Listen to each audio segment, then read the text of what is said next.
Welcome to the Master Connector Show. We're going to be talking about the ultimate sales connector today. My name is Cameron, Toth, co-host of the show. We're going to get into this. We want to know where you're tuning in from. Stay with us as Spiro, you're a mentor, you're a consultant, you're a business owner, but most importantly, you're a host of your own show and you're also a master connector.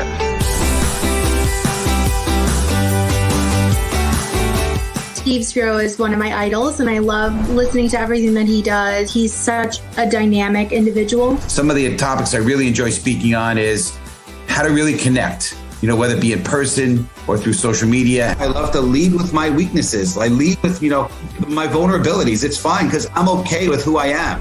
Number two is how to go from being inward focused, self-focused, into others focused. Being willing to give and go out there and look to serve. That will attract the right things. Another one is on leveraging LinkedIn to really grow your business. You could reach a lot more people. You could broadcast a message to people that actually consented to want to know you.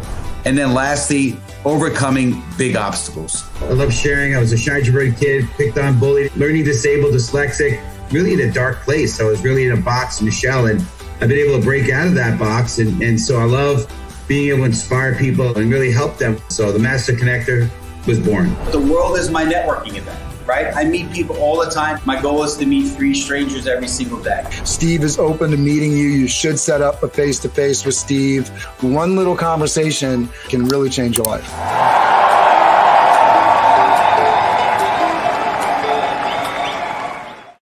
All right, we're jumping into it here. Steve, I want to get us set up into the talk here and get everybody into what we're talking about today. If you're tuning in, you care about sales. Now, most people care about sales, especially if you're an entrepreneur in a business. But this is a thing that is not particular just to somebody selling a project or widget, right? Selling yourself and doing that on LinkedIn, setting up a show like we do here. We have found the tools that Wes has are incredible. He's a great sponsor of the show. So I'm really excited today. Make sure you're tuning in. There's going to be some really valuable tips that help you. Steve, get us set up here. Absolutely. I appreciate it, Cameron. And thanks for all you do behind the scenes. Appreciate you, man. But it's been a great, incredible journey along the way. And I have a quote from here for you here now. David Allen said, "You can do anything, but you can't do everything." And so it's funny because you got to prioritize. You got to figure out, okay, what's going to be effective for you? What's not going to be effective for you? And, for me in the networking world and the sales connecting world, whatever, I found LinkedIn to be very valuable, right? There's a lot of different platforms out there. There's other social media apps and this is my focus. And it's been fun. It's been a journey. I've definitely learned a lot. But honestly, and I don't know if you as the viewers are listening to this are feeling it. Sometimes it's overwhelming, whether it be, I know I need to do more. I need to, be on it more. I need to post more, whatever. It's just, or it could be overwhelming. Or sometimes the information coming at you could be overwhelming. Getting a lot of the, managing your inbox and, and the reconnects and all the things you got to do. It's just a lot, right? But I will tell you this. Because of what we're going to cover today, I've been able to grow my connections by 2,000 at least in about 2 months. And I've also been able to engage in a lot more conversations. But here's the crazy and amazing part. I've probably done it at a quarter of the work. So that's the pretty cool part that we're going to touch on today. And, Cameron and I have been loving working with Wes and his company, the Sales Connector. We're going to talk a lot about that today. So make sure if you're in the comments, make sure you're connecting with each other. We're all about, our community and connecting with each other. Make sure you're in the comments. We want to hear from you. In fact, if you're ready for Cameron to introduce our amazing guest, I'd like you to type in right now, #ready. Type it in right now. Don't hesitate. Don't listen. We want you to participate, right? We're not going to let you be lurkers. You can't just be on the show and just watch. We want you participating. So just type in the word ready if you're ready. And I'm going to have Cameron, my man, my co-host, introduce our man, Mr. Wes Lemos. Absolutely. And we know you're watching because we see the numbers ticking up there. So we appreciate you. Thank you for being in the audience. Make sure you're getting some of that crowd participation action. Get into those comments. Type in the word ready. We're ready for this. All right. So I'm going to introduce my man, Wes here. Wes Lemos, let us introduce you. Wes Lemos has been firmly entrenched in the digital space for 20 plus years. Wes has provided strategic digital service to dozens of startups, and he has also solely founded and managed 5 of his own startups, each succeeding to generate over $5 million in revenue. Wes has hired and worked with hundreds of amazing and talented individuals and teams in the industry over the years. Wes's current team was formed from those long-standing relationships and is today composed of an incredibly talented group of individuals.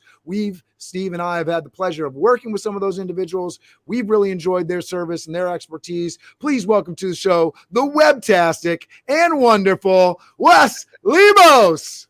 Thank you. Wow. What an intro. I don't think I've had something like that before. It's an honor to be here with you guys. Absolutely. Thank you. It's awesome to have you on the show. Steve, key this up here. Get us a question. Yes, sir. So listen, I know the audience, our community, we've done a build up. I mean, Cameron kind of encouraged us to do this. Let's do this countdown. This T-minus 7, 8, 7, 6, 5, 4. We're ready. The audience, the community, we're ready for you. And so if you're ready for me to ask this next question and to hear, about Wes and what he's working on and how it could potentially benefit you, I want you, if you're ready to start this, I want you to type in #start, right? If you're ready for that, let's say hit #start and we're going to get going. So get in that comments, hit #start. And so Wes, here's what we want you to do. I know you have an amazing journey. I had the pleasure of meeting you through my good friend, Josh Moreno, and, he introduced us and we were talking about that backstage, but you have an incredible story, and I know that you probably can go on for an hour and a half at least telling your story. We don't have that much time, but in an abbreviated version, I know you have an amazing story. Tell us your backstory. Tell us how you started your company. I know you had some other companies prior. I know our community would love to hear how you got started and where you are today. Yeah, well, I appreciate the questions. Yeah, I think we all have our journeys. No one is today where they are without the story of what got them to that place. And I'm kind of like one of those two. First generation American. My parents moved here from Brazil right after they were married. They came from very humble beginnings in Brazil, even I would say close to slum area in Brazil, my father specifically. And after getting married, he came here and that small decision in his life changed the path in my life tremendously. And it allowed so much opportunity just going to a USA based education and kind of having English as my first language. I didn't know how valuable that would be, but there's so much opportunity there. So I've always been an entrepreneur at heart. I think if you talk to any entrepreneurs out there, you can kind of see it at a young age. They're just doing things, thinking a little bit different. This is the path everyone's on, and they start questioning, is that the path that I really need to go on? So I saw that in myself from an early age, just always questioning things like that, and starting lots of little business ventures as a kid. But I'd love to talk more about that at some point. I mean, as early as second grade, third grade, I had my first businesses. I started a multi-level marketing company in second grade, selling these little bottles that smelled really bad that my parents had at home. And it was fun stuff, and all right, I'm going to go back. I'm going to regress. Hopefully there's time for this one, but that's something just for all of you who are parents out there, just to know your impact on your kids in this. When I was in second grade selling these little bottles, they were like these vitamin bottles my parents wouldn't use anymore. They kind of used them and would throw them away, but instead of letting them throw away, I kept them, right? And I would take them to school, and other kids found them interesting. And so I could sell them for about a quarter fine. And I had some friends that would sell them for a quarter, and I'd keep 15 cents of that. It was a fun business until the principal found out that kids were smelling these little bottles and she thought they were drugs. And at one point she called, I had to just say it's hysterical. Okay, keep going. I'm sorry. Okay. It is a pretty funny story because they smelled so bad that kids would just kind of call them stink bottles. And they would just kind of open them up and smell the stink and kind of close it up again and challenge their friends to smell it. But that you can tell now as an adult, that's probably not a good thing to see going around in school, right? For little kids having these little bottles. And they're totally harmless, right? And at one point, a sixth grader had them, and I was in second grade, and sixth graders are misbehaved back then. And so the teacher got him in trouble, and then he told on my friend who was selling it to him. My friend told on me, and eventually I got called into the principal's office, right? And I didn't even really know what they were, to be honest. I couldn't, my mom worked at a health food store. I knew that's where they came from. And I wasn't too sure what was going to happen to me. I thought my life was over. Everything kind of flashed before my eyes. I was going to go to jail or something. I didn't know what was going to happen to me. And so she called in my dad to kind of that one day in that classroom. And so, cause she didn't know what really was going on. And my dad came, small town. It wasn't too far away. 5 minutes later, he showed up. It felt like an hour or two. And as my dad comes in the office, he sits and listens to the story for a while. And my dad's the pastor of the town. Okay. There's only one church in that whole town. And my dad's the pastor. And so they know him. They know who he is. And he looks at me and he looks at her and he looks at the story and he goes, son, I am so proud of you. That's what you've been doing with these little bottles this whole time. That's like, what a clever idea. And you had your friends helping you do that.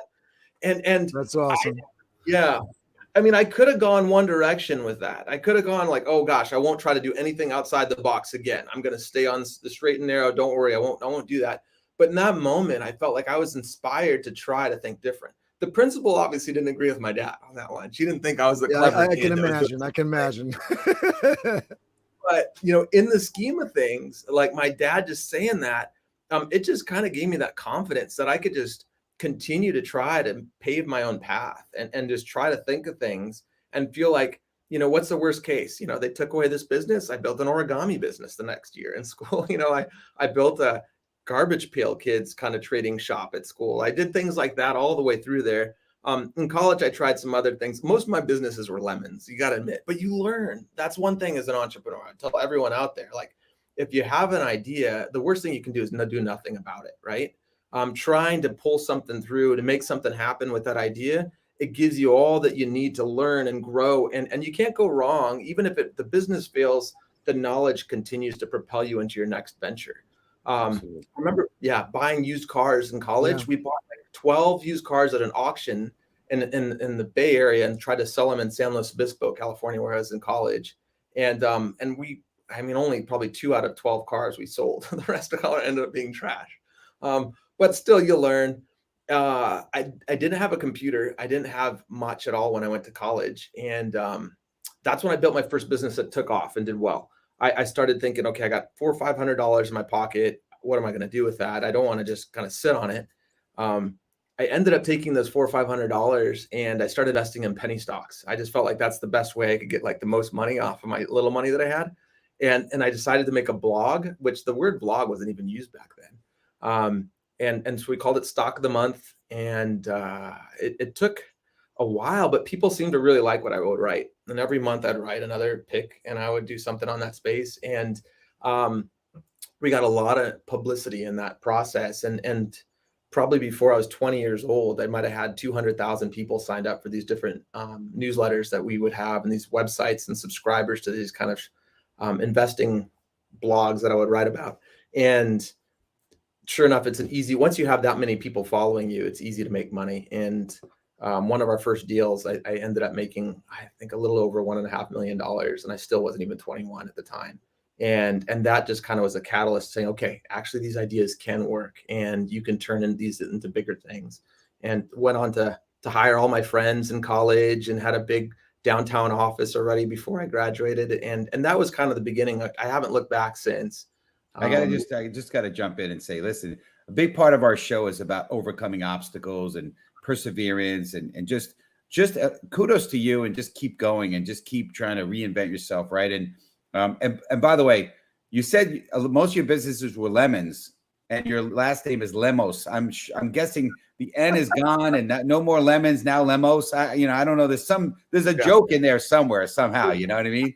Yeah. And what I love about the story is that you're learning, right? I mean, and so much, I look at the education, my own education, I've told my education story on the show, the idea that you built your education and your dad, I mean, kudos to your dad for really helping to flower that education and inspired you to keep moving on, because he could have handled that totally different and that would have shut you down, I imagine, to some degree, instead of lighting you up and moving that path forward. Great story. Absolutely. And I think there's also something to be said about the spirit of the immigrant, the spirit of I respect people that come over from another country, typically with no money, not even any idea where they're going to live, what they're going to do for work, and they make it. And I'm sure that spirit of that got translated to you and your through your family. And I love that. I love hearing stories like that. That's how this country was founded, right? On the spirit of the immigrant, right? So anyway, we want to get to some of the questions that the audience want. This is phenomenal. We're loving this. I think I told you earlier that our community loves stories, so that's great. But definitely, let's hear the end of it, and then we'll get into some of the meat and potatoes of this. But this is awesome. Yeah. No, it just kind of spiraled. First business kind of went its way and it ran its course. But I still have so many connections from that first company that was 20 years ago. And it kind of encouraged me to be on a pathway of building businesses and specifically using technology. That's part of my DNA too. I just love using internet, digital means to solve problems, thinking through things that maybe are done in an inefficient fashion and finding a new way to do it more efficiently or outside the box, coming up with a different solution.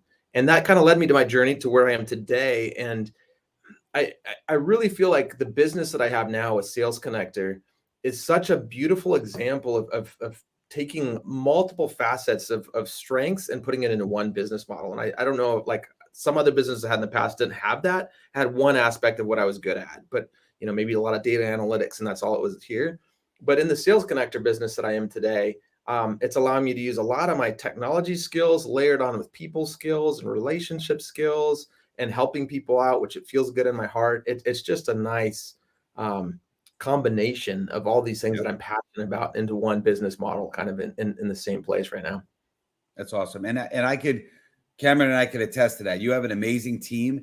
And, it's interesting, right? Some of your teams, when you need some technical support in other companies, often they're very engineer types where they like you're annoying them if you're talking to them, or they talk super techie, and your team, the people I've dealt with are just not that. They're super nice. They're super, just interested in helping you. It's really, you've amassed a really good team, a combination of really incredible technology along with amazing, people.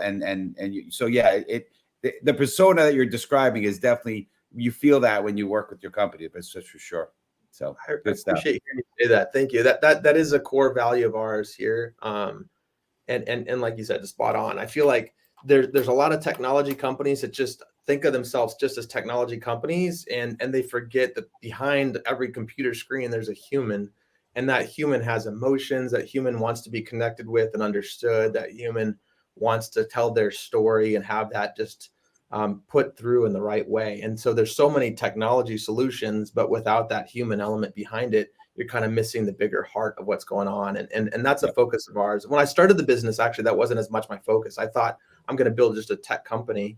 But a little ways into it, I saw that hey, there's so many people that are trying to solve, like with anything, like with all these CRM platforms or whatever else that's out there. If it's just here's tutorial videos, go for it, rarely people will succeed. But when someone sits and understands your story, listens and talks to you for a while and comes up with a really coherent strategy for how to solve your problems, that technology does wonders for you. Yeah. And also I'll speak to that because I know Steve has utilized the service. I've used the service. And so when you're creating a campaign, and so you got these emails, and people who are familiar with building out campaigns, email campaigns, understand, these things can be very, we get them all the time from salespeople and they seem robotic. And I think one of the beautiful things both about your software and the guidance is your guidance is, we need to build these in such a way that it's appealing to people, and you have the expertise on the people side that actually guide and help create that, which is just amazing. And then the software itself is set up so that as people respond, they're just not getting these automatic, triggered emails that are generic. It gives you the opportunity to customize each of those responses as needed, or just follow up with the, your standard reply. And I think that's huge. I wish, Gmail would contract with you, because I could definitely use that in my Gmail box. So you got a system that's better than, Google in some ways for responding to emails.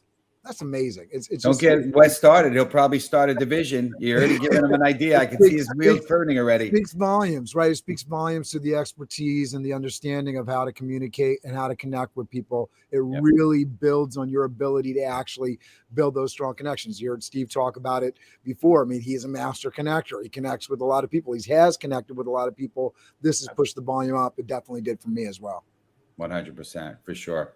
So we appreciate you, Wes, and thank you for your story. So we want to hear, we want to talk about growth. So if you're ready for the next question for Wes, we're going to start digging into some things that are a little bit not technical, but a little more nitty gritty, right? We want you to put in there, you see it right there, #grow. If you're ready for the next question, I want a community, our amazing viewers, go in and type in there #grow. But so Wes, I know for me personally, as I mentioned, my network has grown significantly because of working with you and your team. How can someone grow on their connections on LinkedIn and in a significant way? What are some ways that you see your tool? How has it helped that? And maybe you have some stories behind that. Yeah, for sure. No, I think the paradigm of different networks out there, like there's a history of what happened on Facebook, on LinkedIn, on Twitter, and different platforms, but we focus a lot on LinkedIn. I feel like that's the one that right now that we see a lot of success with. I would say there's a shift in the early on LinkedIn where people really only wanted to connect to people that they knew. And that's kind of how Facebook still is for the most part. How has it helped that? And in that process of connecting to people, you kind of stayed with a limited network. But now we've all learned that having a bigger network, more people, more audience, more influence can really help you with all sorts of ideas moving forward in a variety of ways. And so the idea is not just to limit yourself to about 500 connections, which is kind of where most people would stop at that point, but getting 5,000, 10,000, 15,000, even up to 30,000 connections, it can have a significant impact on what you do there. So in order to go from where you are today to get to 20,000 or so, you need to consistently be reaching out to more people on LinkedIn and the type of people that you want to be in touch with. It doesn't help to reach out to people that are irrelevant to you or to your business or where you're going, but reach out to those people and, with the idea of, and reach out to them with the question like, hey, I noticed you're in a similar space than me. I feel like our businesses could have some synergy together. I'd love to have you added to my professional network here on LinkedIn. And just doing that, people are much more open today than they were, let's say 10 years ago or 7 years ago or 5 years ago to say yes to that, because they know both people can benefit from that new connection. And so having that's a heavy lift. And that's where having some processes in place can really help you to go from that just daily kind of making sure you're finding the right people, selecting the ones that you really want to reach out to, and then consistently reaching out to those people inside LinkedIn. So that's growing your network. And with that, you have a lot more influence, for the rest of your time on LinkedIn. Having more people that are following you will make every comment, every post, everything you do on LinkedIn more successful. No doubt. And some of the things that I've seen personally is my viewership has gone up, in terms of, when you look at some of the metrics, you can go into LinkedIn and there's some places. Don't ask me how I get to it. I usually stumble on it by mistake, but where it shows my views have gone up and, certainly a lot of things, right? I mean, listen, I know there's a couple of schools of thoughts and we've had other episodes where we covered, do you grow a network? Do you not? Why, if you don't know somebody, why would you have them in your network? Well, my feeling is, yeah, you're right. So why not add people and then want to have a conversation with them, which is, again, what your team and what your tools can do is engage in conversation. So it's not just somebody that's in your network and it's a number, because, some people hide behind the ego of that, but it's not. It's number one, you have viewership, you have exposure, you have people seeing you, especially if you're active, right? People will see what you're doing and now, and also there's credibility behind having a big network, right? You when somebody goes to connect with you and they have 42 mutual connections because your network is huge, they're like, maybe there's something here. I need to connect with this person, right? 100%. So, yeah. There's a snowball effect in that whole process. Exactly. I remember when I had about 500 connections, on average, I mean, we track these things. We try to keep track of what makes sense. That's a good thing a good marketer will do. It's not just what you think or not your gut. A lot of people will kind of lean on that. We try to have the data to back it up to see like really what's showing the numbers wise. Like it's one thing to have an idea and opinion, but then if I can show it that the numbers are backing that up, that actually makes a big difference, and across different people too. So if with 500 people, I had about a 20% connection acceptance rate. Today, I have about a 52 to 55% connection acceptance rate, but I'm at 18,000 connections right now. And so that number kind of spirals. I think it's kind of like becoming the popular kid on the playground. Everyone wants to play with you once they see other kids hanging out with you. Sure. And it just helps. Two little things of advice to your audience here that I'll say that you can do regardless. Like when you're reaching out to people on LinkedIn, I'm just like Steve said, you want to reach out. If your second degree connections are almost always what I go after at this point. Like you have to have someone in common for that number to go way up, for people to want to engage with you when they see those common connections. If you have 40 or 100 connections that are similar, then it's almost a sure shot that they're going to say yes to that. And then the next thing you want to do, like if you're using LinkedIn Sales Navigator, there's a fun search criteria that you can switch that turns in, it's called a spotlight search. You're reaching out to people that have posted on LinkedIn in the last 30 days. And that helps you find people that are active on LinkedIn, not just active to like logging in, but they're actually posting content. And those people are much more likely to want to engage with new people too. And so those two things turned on, and almost any criteria, if you're going after doctors, if you're going after lawyers, if you're going after business owners, if you flip those two switches, your odds will probably triple in terms of your effectiveness of actually getting those new conversations and new connections. Yeah, no doubt. And listen, you know, we all know whoever's on LinkedIn probably knows that you're limited to a certain amount of connection requests, right? So if you're going to go after one, you might as well go after the ones that are probably a little bit more active, right? Because otherwise they're going to sit in there because they're not on maybe maybe once every 30 days they come on, and that's somebody you probably don't want to, try to waste a connect request with if you have to. Well, that's great stuff. So we want to go into the next question, and I know there's a lot more to dig in here, but we just want to try to get as much done as we can in the time frame. But if you're ready for the next two, we want to talk about tools. So type in #tools. Okay, amazing community. We want you to put in there in the comments, type in #tools. And so we want to know, Wes, what are some strategies that using your tools can help increase engagement, right? Because it's not just about growing a network, it's about engagement, right? That's a huge buzzword, right? Getting people to talk with you, comment, engage in conversation. Tell us about that from your perspective. Absolutely. Yeah, that engagement is such a key factor in there. So sometimes I look at it like a big pyramid. You're starting with the people that you want to target, then you want to get as many of those people to actually connect with you, because once they connect with you, then they're connected, and it allows you to start kind of initiate a conversation with them. But you want to initiate conversation with them in a way that's going to get them to engage with you is kind of the next part of the funnel. So that engagement process, without that, it's just like having an audience that's not participating. You really can't do much with that. And to get them to engage, it doesn't come down to like a software or a tool. It comes down to really just human psychology at the end of the day. And genuinely being interested in the other person often is a great strategy. There's multiple strategies that work, but that one is the one that I go to over and over and again. Like just finding something unique. Hey, you're the chief marketing officer at this company for the last 5 years. Like, what got you interested in marketing? Or was that your primary passion, like from years ago? And asking a question about the other person tends to get them to engage. They feel honored that you're taking the time to understand them. And that's genuine. It's not trying to be forced. I feel like I have this passion to kind of understanding people that are out there. And from that point, the conversation tends to go really well. You can ask more questions and keep that conversation going. And then ultimately what you want to do, when you want to, is you want to get that engagement to go from just a LinkedIn place to being like multi-channel, and primarily even like video or face-to-face, if you can do that too. I've had over 2,000 meetings myself at this point. And so I've done this dance many times, and I just thoroughly enjoy it. I get excited for an opportunity to meet somebody new.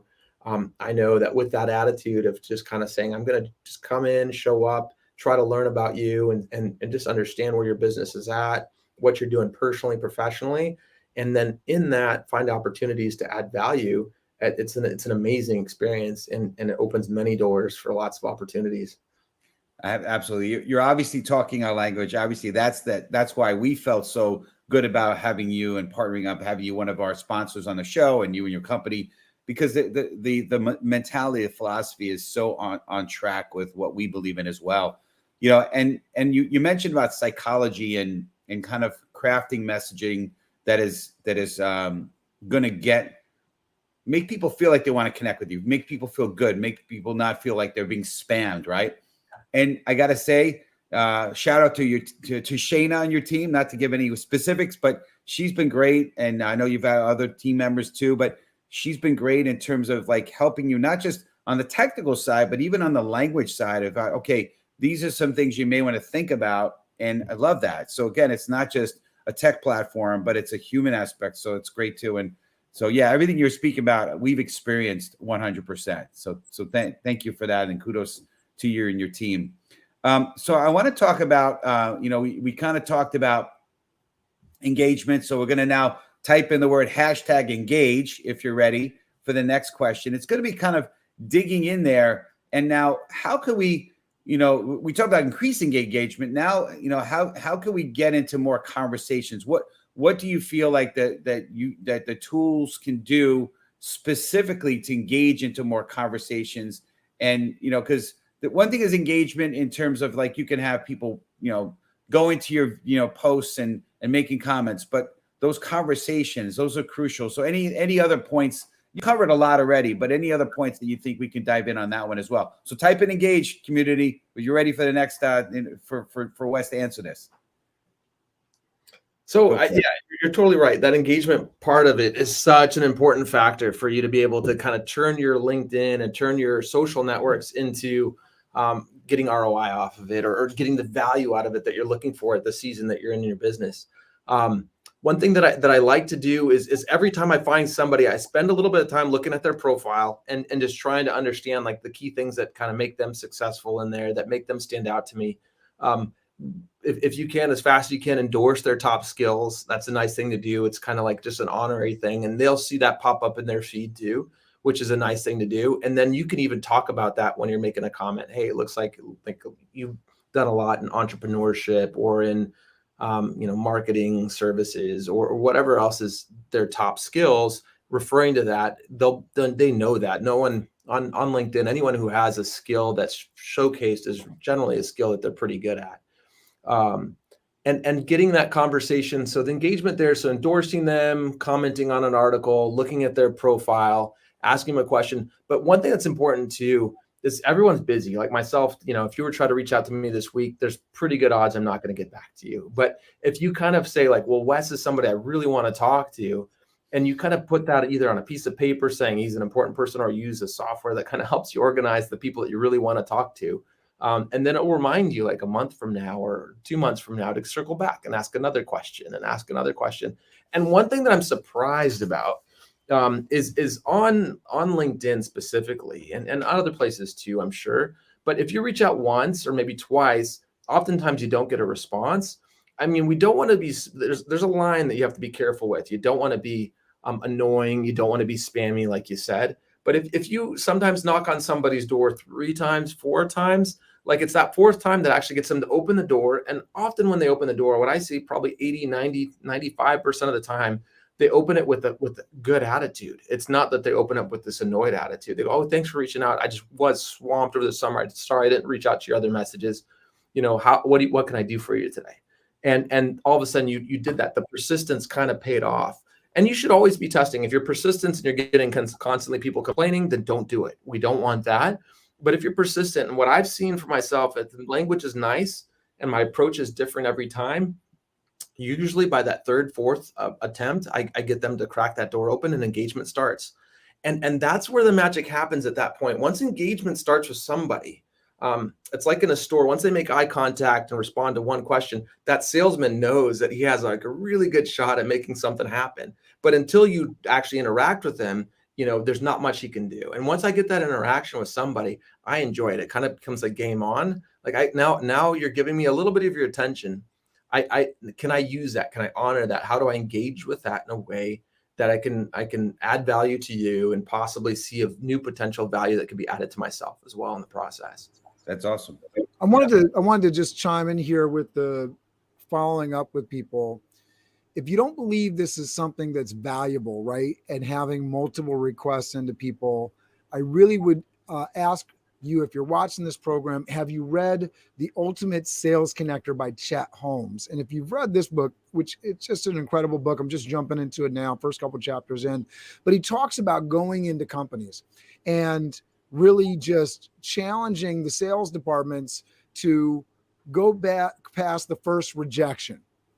So he was having, this kind of just horrible, company after company, they're taking the first rejection. They're just taking that to the bank. Okay, they don't want it. They're able to double and triple their sales revenue because they went back to those original connections and followed up on those requests. And it turns in results. It really does.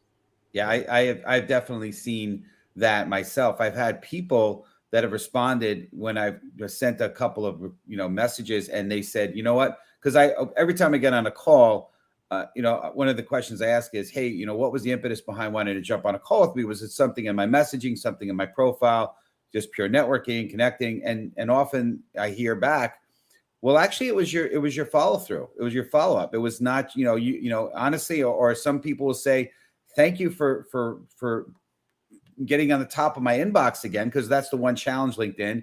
It gets buried. Like there's no way of like flagging it, or once it's in, it's down, it goes down, and that's the end of it, right? So getting back in the top of their inbox is a good thing. So there's some real value in the follow up, and I know the tools help. We're already at the top of the hour. There's so many more to talk about. I just want to mention one thing.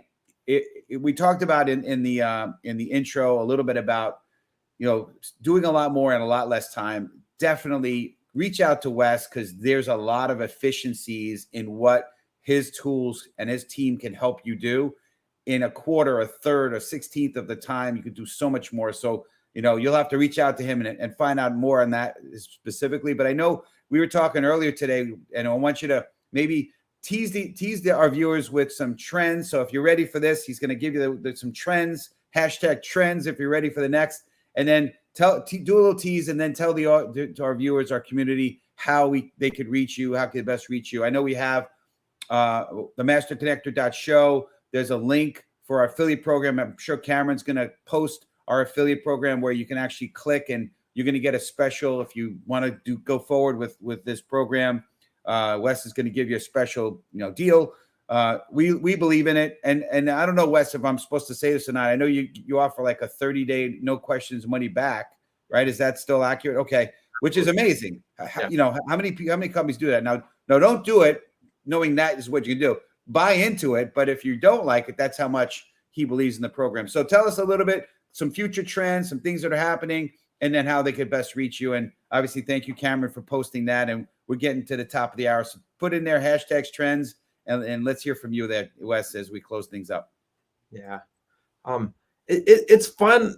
So owning the tech company and then owning like a team of people that's behind it, it's a real neat place to see. And I know, Steve, you've mentioned that a few times in this call, like the team really propels things on my side. Just we care about our clients. We care about trying to do the best we can. We care about being strategic. And so much of it is much more than just having a system or a tool. It's having the team there too. But also it allows me to put my creative hat on and think, okay, what can we do that hasn't been done before? What can we do to be creative in this process?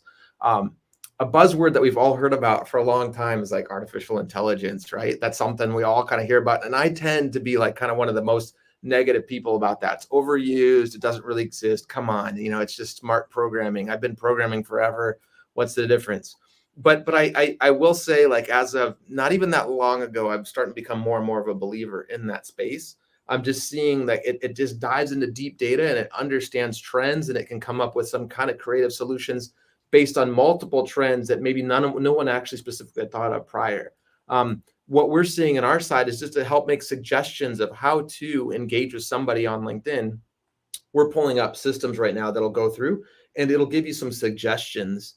And they're well done, and they're based on like your geography, based on your education, based on where you volunteered, based on maybe some of the things, your skills that you have on that it showcases publicly, pulling those facts, throwing them at GPT-3, which is this big computer algorithm that can kind of use and learn how to write things. It's able to come up with some really neat introduction sentences that can help start a conversation, and that can be used in email, that can be used through the different social media platforms that are out there. And so we're learning right now, we're putting a lot of investment into trying to see how to incorporate that more into it. We actually are launching that this week.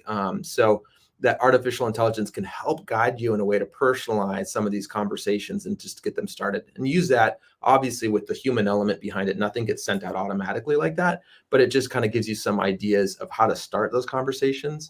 And we even have incorporated into it a little bit of profile detection as well. So we can quickly determine, some aspects of, maybe even getting a better understanding of age accuracy, gender for sure, and even ethnicity. There's some fun things we can do now that weren't there before. And it allows you just to be able to to target people in a real specific fashion and have messaging that's real appropriate to them too. So those are some of the trends that we're seeing. And I think we're going to see them more and more. And it's almost like eerie, like how well things are starting to work in this space. So if you're using these tools, you're going to get ahead.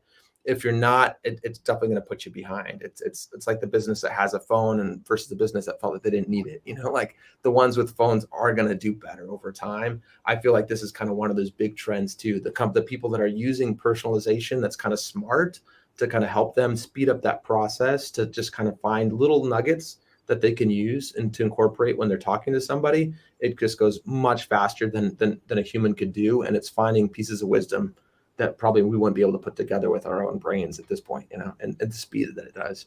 That's amazing. Yeah. There's two parts for folks that, I'll just say the innovation thing is a big deal. So continuing to try and innovate and try new things. You talked about it in your story, Wes, early on, trying new things. And part of it, I mean, I know it's a challenge. You're introducing new things to your business, but if you're not introducing new things, the challenge is other people are learning while you're not, right? Go ahead, Wes, keep going. Yeah, no, I appreciate you saying that for sure. It's always innovation. We're always trying to think of new things. And to your point too, one thing that we think that makes us unique is in our business, as we're still at this fun size where every client makes a difference and an impact to us. So the clients that come on board, I love being strategic with them.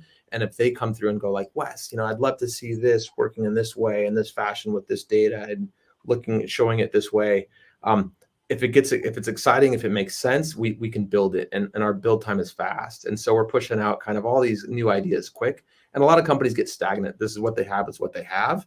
I still like, what we have is only a fraction of what we will have, moving forward. So just encouraging people to work with us, to feel free to give us as many comments and suggestions as you can. And that just kind of makes this thing get better and better too. We're collective of the people using us, the people building us. People like you guys that are partnering with us now are making us better and better in the process. Love it.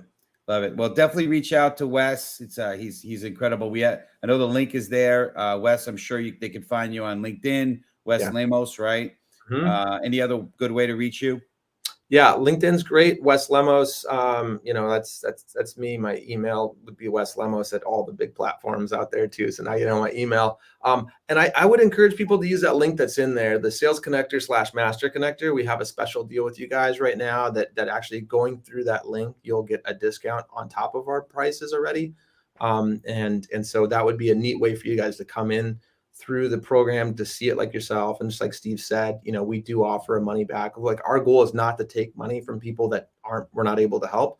But really, I think that if you're strategic and thinking through how you can use relationships and putting a good thought into that process, 80, 85, 90. I mean, I'd be challenged to find somebody who says they can't be helped by having new relationships put into their business or to their model of what they're doing. So most people, I feel like confident we can help, and it's fun to be able to do that for them. So try it. And if it doesn't work out, that's fine. But I think Wes really warned us too at the beginning of the relationship. He said, I want you to be careful because this thing, it can start going fast. And I think Steve and I both ran into the idea that, whoa, like the inbox started filling up. And so you have things to respond to. And, things get to a point where you need to communicate and set up meetings and follow up. And I definitely experienced it. For me, I got to a point where, my other hat with Toth Event Staffing was really heating up. And I was like, all right, I got to shut this spigot down for a little while because I got to focus on this business over here, because even with it doing so much work at a point, the goal is achieved. And so now you're, it's put up or shut up with the people that you're speaking with. And so I was like, all right, I got to settle this down because I only got so much time in my calendar. All the appointments are booked out. I don't have any more appointments to book. I'm done. Right. All right. Unless I can create two of me, like I'm done. I got to shut this thing down. So it was really interesting to sort of, I think both Steve and I were like, yeah, sure. Right.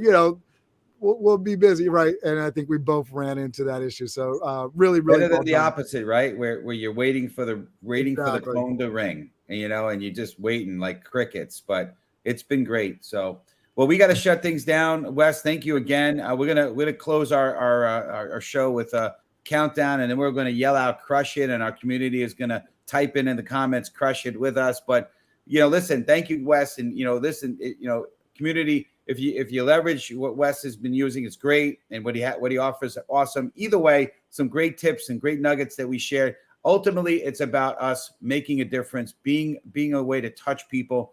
And to me, this was a great way of getting a larger reach and being able to really be the light in a faster way, and not just be, just kind of waiting for, on a slow burn, but on a quick burn. So appreciate you, Wes. So we're gonna end the show, and so if you guys are ready, let's go. 5, 4, 3, 2, 1. Crush it! Have an amazing week, everybody. We will be back next week, same bat time, same bat channel. We'll have who do we have next week, Steve? We got I'm looking for it here in my notes. Jen Allen. There we go. Challenging you to create your own destiny. Yep. Almost in sync there, Steve. We're going to work on that. Go. Michelle, thanks for showing up. Yolanda, thank you so much for taking an active part in today's conversation. We appreciate you. Michelle, thanks for showing up and listening and getting in those comments. We appreciate our audience. Wes, thank you for doing this. Peace out. All right. Steve Spiro, you're a mentor, you're a consultant, you're a business owner, but most importantly, you're a host of your own show, and you're also a master connector.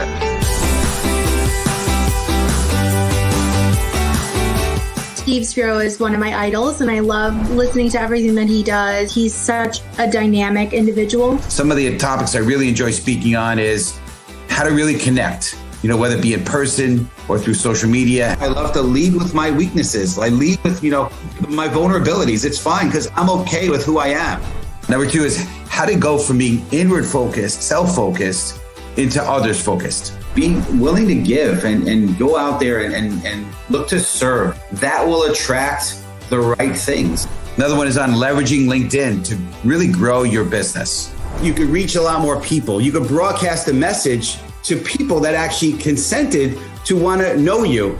And then lastly, overcoming big obstacles. I love sharing. I was a shy, introverted kid, picked on, bullied, learning disabled, dyslexic, really in a dark place. I was really in a box in a shell, and I've been able to break out of that box. And so I love being able to inspire people and really help them. So the Master Connector was born. The world is my networking event, right? I meet people all the time. My goal is to meet 3 strangers every single day. Steve is open to meeting you. You should set up a face-to-face with Steve. One little conversation can really change your life.